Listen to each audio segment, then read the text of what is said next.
জুলাই শহীদ স্মৃতি ফাউন্ডেশন থেকে সরে দাঁড়ানোর ঘোষণা দিয়ে ফের হইচই ফেলে দিলেন সার্জিস আলম। এতদিন ফাউন্ডেশনের সাধারণ সম্পাদক পদে ছিলেন সার্জিস। বুধবার থেকে ভেরিফাইড ফেসবুক অ্যাকাউন্টে দেয়া এক স্ট্যাটাসে দায়িত্ব ছাড়ার ঘোষণা দেন তিনি।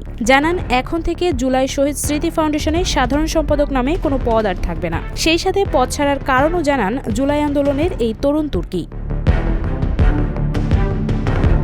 ফেসবুকে সার্জিস আলম লেখেন, এখন থেকে এক্সিকিউটিভ কমিটি পুরো অফিসের সার্বিক বিষয় পরিচালনার দায়িত্ব পালন করবে। মীর মাহবুবুর রহমান স্নিগ্ধ বর্তমানে সিইও হিসেবে দায়িত্ব পালন করছেন। গভর্নিং বডি ফাউন্ডেশনের পলিসি মেকিংয়ে কাজ করবে, যেখানে প্রধান উপদেষ্টা সহ 4 জন উপদেষ্টা রয়েছেন। সাধারণ সম্পাদক নামে কোনো পদ এখন নেই। স্ট্যাটাসে সার্জিস আলম আরও লেখেন, এই ফাউন্ডেশন প্রথম আর্থিক সহযোগিতা শুরু করে 1 অক্টোবর। অফিস চালু হয় 15 অক্টোবর থেকে। আমি সাধারণ সম্পাদক হিসেবে দায়িত্ব গ্রহণ করেছি 21 অক্টোবর। 31 ডিসেম্বর পর্যন্ত প্রায় 2 মাস 10 দিন আমি দায়িত্ব পালন করেছি। এরপর আমি দায়িত্ব থেকে সরে আসি। ফাইনালি আমার সাইন ইন অথরিটি 7 জানুয়ারি হস্তান্তর হয় এবং অফিসিয়ালি আমার দায়িত্ব শেষ করি।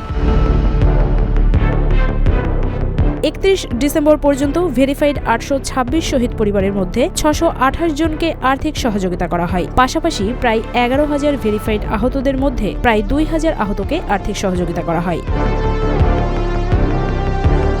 স্ট্যাটাসে দায়িত্ব ছাড়ার কারণ হিসেবে সার্জিস আলম উল্লেখ করেন, ফাউন্ডেশনের গতি ত্বরান্বিত করার জন্য সংস্থাটির গঠনতন্ত্র কাঠামো ও কাজের প্রক্রিয়াতে পরিবর্তন আনা হয়েছে, আর এজন্যই তিনি সাধারণ সম্পাদকের দায়িত্ব ছেড়ে দিয়েছেন।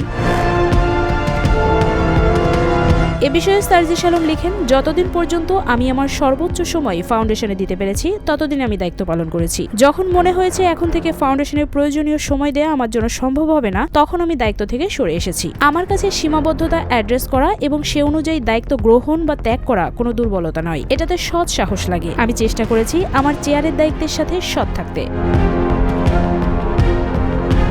সার্জিস আলম স্পষ্ট করেছেন, সময় দিতে না পারাও এই পদ ছাড়ার অন্যতম একটি কারণ। এদিকে সূত্র দাবি করছে, সার্জিস আলমরা নতুন একটি রাজনৈতিক দল গঠনের বিষয়ে চূড়ান্ত সিদ্ধান্ত গ্রহণ করে কাজ গুছিয়ে এনেছেন। সামনে তাদের দল নিয়ে সারাক্ষণ ব্যস্ত থাকতে হবে, যে কারণে অন্যান্য কর্মকাণ্ড থেকে নিজেদের গুটিয়ে নিচ্ছেন হাসনাত সার্জিসরা।